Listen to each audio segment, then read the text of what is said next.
The bridge is an amazing move for your entire core and especially your lower back. But a lot of people do it wrong.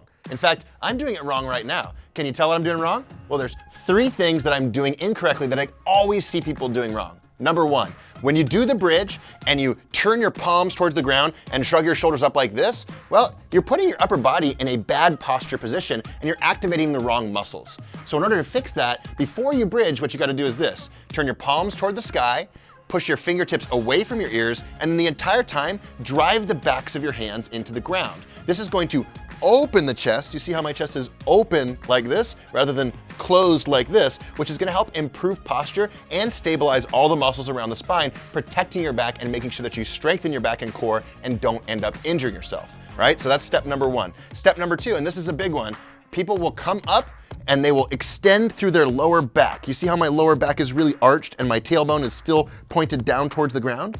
Instead of doing this, before we even start the bridge, we lift our butt off the ground and we squeeze our glutes and we tilt our pelvis. So we're trying to squeeze the glutes and tilt our pelvis, and then as we drive our hips to the sky, we never let that tension of the glutes go. This is going to take our lower back and take it from this position, which is overstretched and in a compromising position, to this position. I know it's a subtle change, but this is gonna target the glutes rather than overextend the lower back. Now, the third thing that most people do wrong is this. You see them come up on their toes like this.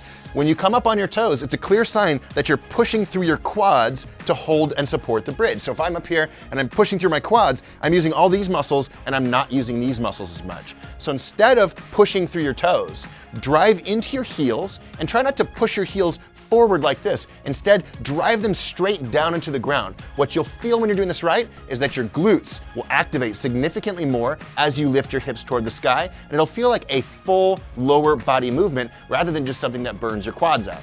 So with the bridge, make sure you don't do things wrong. Shoulders up, palms down, overextended back, up on your toes, and instead make sure you do things right. Put your palms toward the sky, drive your fingertips and shoulders away from your ears, squeeze your glutes, come up on your heels, drive your heels straight into the ground, and keep that lower back neutral the entire time. Because remember, when you move your body better, you feel better in your body, and learning how to do every movement right is critical to feeling better in your body. Oh, by the way, if you want us to make you a follow-along workout plan that teaches you how to move your whole body well, all you gotta do is click the link below.